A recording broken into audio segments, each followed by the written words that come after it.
Hello, আসসালামু আলাইকুম প্রিয় ভাইয়া এবং আপুরা, কেমন আছেন সবাই? চলে আসলাম আবারও ছোট্ট একটা ভিডিও নিয়ে।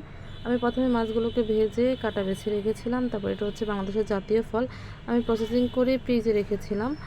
তো এই ফ্রিজে রেখার পরে আজকে রান্না করব। এটা হচ্ছে পেঁয়াজগুলো তেলের মধ্যে ভেজে নিয়েছিলাম, আদা রসুন বাটা দিয়ে দিলাম। দিয়ে দেওয়ার পরে হচ্ছে আমি এখানে টমেটো দিয়ে দিলাম।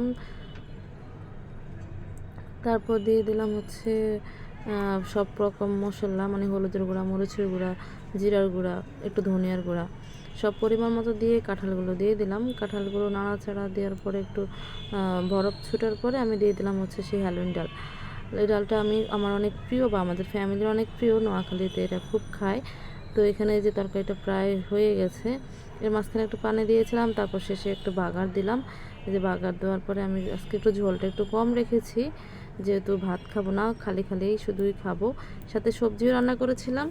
তো আজকে দেখেন, এটা হচ্ছে ফাইনাল লুক। আমি যখন খেতে নিয়েছিলাম অনেক সুন্দর একটা কালার এসেছে। আর তো আমার ভিডিওগুলো কোত্থেকে দেখতেছেন একটু বলবেন, আর শেয়ার করে দিবেন, ফলো দিবেন আমার পেজটাকে, নতুন পেজ। আজকের ভিডিওটি এই পর্যন্তই। আল্লাহ হাফেজ, সবাই ভালো থাকবেন, সুস্থ থাকবেন, ধন্যবাদ সবাই।